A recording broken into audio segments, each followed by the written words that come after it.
Wow. As we said, one of the best players in the world who hasn't won a tournament. Well, they can keep calling him the best player to have never won a regional.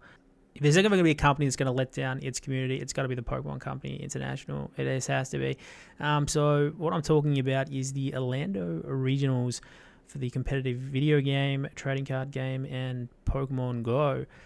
Was on April 4th, and they've finally responded to a bit of a controversy that they caused 3 weeks later, where they DQ'd the winner of the Pokemon Go tournament for being happy that they won. So basically what happened was he went through the losers bracket and got the bracket reset, and then went on to win 3-2, celebrated the win, and then shook the opponent's hand, so was still nice and sportsmanlike, and then got a game loss for being unsportsmanlike, therefore lost 2-3. And then, got DQ'd. So they've now responded to that because, of course, it blew up online. People are not really happy with that. So I think we'll have a look at that statement. We'll also have a look at the celebration, because when I heard that somebody got DQ'd for a celebration, I was like, we have an Ian Robb spanking the spoink again. We've got something like that. What did he do? Did he win, then jump in the crowd and punch the other guy's dad? Like, what happened? Did we do something crazy? No. It's just no. Also, it's not really consistent, because there's been some other pop-offs in Pokemon. It's a pretty mild event when you think about it, compared to things like Counter-Strike or Smash and those sorts of things.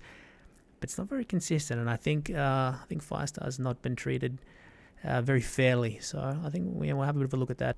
All right, so the first one we're going to look at is Firestar. This is the actual pop-off, right? So this is the crime. This is the felon himself. You see there, he's about to pop off here. This is Team Rocket blasting off again. Hands in the air, Rockabye Bear. Boom, one little fist pump. Shakes hands straight away, by the way, which is sportsmanlike right there. He's just excited. There's 156 players. Gets the win. I don't think this is too far. I don't say this, but there's the crime. There's the crime, and we're about to see him being confronted. Here we go. Oh, about to be arrested. Crazy. Okay, so now I want to show you guys something else. So this is what I mean about, we're talking the World Championship difference, right? I mean, here he is down here, right? This is the World Championship. So this is Luca Cherubelli, and I'm not trying to come for Luca here. I'm not saying that Luca shouldn't have won here either. I'm just trying to say that this is a little bit different, and I think that Firestar is not being treated fairly like other people. Luca's been a world champion before. This was maybe 6 months ago at the Stuttgart Regional Championships. And basically here against Eric Rios, if the Grassy Glide doesn't knock out the Incineroar, Luca is going to be the regional champion. And have a look at how Luca celebrates. And see, it didn't get the win taken from him, nor should he. But let's just see whether this would also be counted as much like a Firestar's celebration. Let's just have a look at this.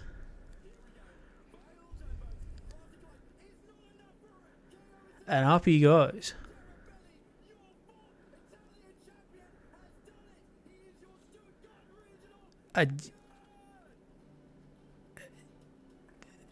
Very excited. Goes in for the handshake, which is always nice. Still going. Still going. It doesn't end here either. Whimsicott joins. Wow, wee boy, oh boy. And more the fist pumps. Some say he's still going. The celebration has not ended. So that's fine. Yet the one from Firestar is not fine, and you lose a 156 player tournament and you're DQ'd. So I just don't really. Well, I do understand the difference is that celebration is far more intense than the other one. This is just classic Pokemon. But I mean, let's be honest, it's not the World Championship difference. I'm not trying to, I'm being facetious when I say that. I don't think they're necessarily favouring Luca Cherubelli there. I think what it is that the judges there have a lot more common sense. And it is Pokemon trying to stand by their employees, but they also have a community to stand by. And when I say community, it's not just, we're all friends with big Pikachu. It's also, these events are a business venture for Pokemon, and people are paying to go to these events, and they have a right to, serve their customer base that have paid to go to these events.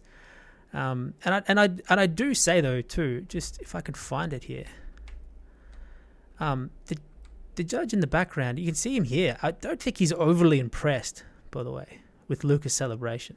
Again, not trying to. I don't know if I can zoom in.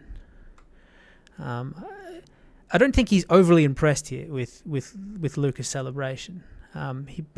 It looks like he's gonna go pick his kids up from school. He's like, "Hurry up, mate."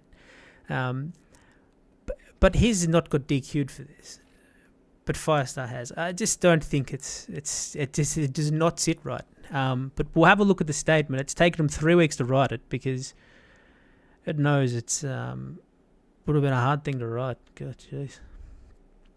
So here is the masterpiece in question. The statement from Pokemon. It took them 3 weeks. I'm surprised they're actually able to do this in 3 weeks. How you could possibly come up with an answer for this. But anyway, we've got the Orlando Regionals. 2 instances of penalties during stream matches have created questions within the community. Okay. In the second instance during the Pokemon Go finals, which shares some information not known to the broader community. Prior to the final game incident, one of the bracket reset series, a player was issued a warning for the action at hitting and shaking the table during gameplay. These actions can have a negative impact on the experience of participants, disturb the match progress. Then during Game 5, the same player's behaviour continued to be disruptive, shaking the table to the point there was disruption to the broadcast experience. These repeated infractions resulted in a penalty that escalated to a game loss. We'll uphold the decision made by the judges at this event. Pokemon judges are committed to bringing the best possible experience to our players by preserving the competitive integrity of our events. I don't know if this really brings in the... I'm not sure whether the integrity of this outcome has been kept, but apparently, according to them, it has been. Without them, their commitment to play Pokemon, we would not be able to hold events. This is our expectation that they are treated with the same respect as all people in the community. Yeah, absolutely. Judges should be treated with respect. 100%. I mean, I don't think that's come really into question. I think people probably get crazy online with what they say, and they shouldn't. I think that's outside of the question of whether or not this is a fair outcome. But also, you can't hold tournaments without the players. In the moment of a win, emotions are high, and we recognize these emotions can lead to energetic reactions celebrating a win. We want to support this authentic, positive reaction and not discourage this excitement. I cannot believe this one bit. I mean, this just is not... I can't believe that one bit. Celebrations are not an issue. They clearly are. But actions that disrupt or can negatively impact competitive integrity can be. Explain to me how the competitive integrity has been altered here. I mean, I don't think they could. It would have taken... This statement took 3 weeks. A statement to explain how the competitive integrity has been altered would take 3 years. We will continue to listen to the community of players and our judges on how best to evolve our tournament system, rules, and how penalties are enforced. There's a serious penalty problem with competitive Pokemon. I'm kind of just completely going off what I thought I was going to make this video about. But there's a real penalty problem with Pokemon. It's gone very far. And I think I hope this is a bit of a turning point with Pokemon, certainly within the TCG. It's just gone too far. It's gone way too far. I just think Pokemon need to really evaluate how strict they want to be. Well, yeah, how strict they want to be with people at these tournaments when rules seem to evolve from tournament to tournament. And I think it just leaves people not knowing what they can and can't do, and I think it doesn't create a very friendly environment, and it doesn't create a fun environment. Certainly when someone has lost a tournament for celebrating a win.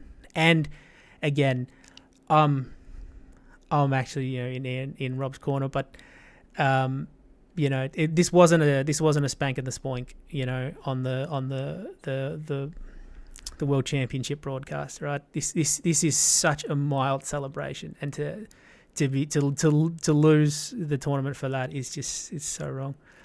Anyway, look, that's all from me. Just a bit of another disappointing one.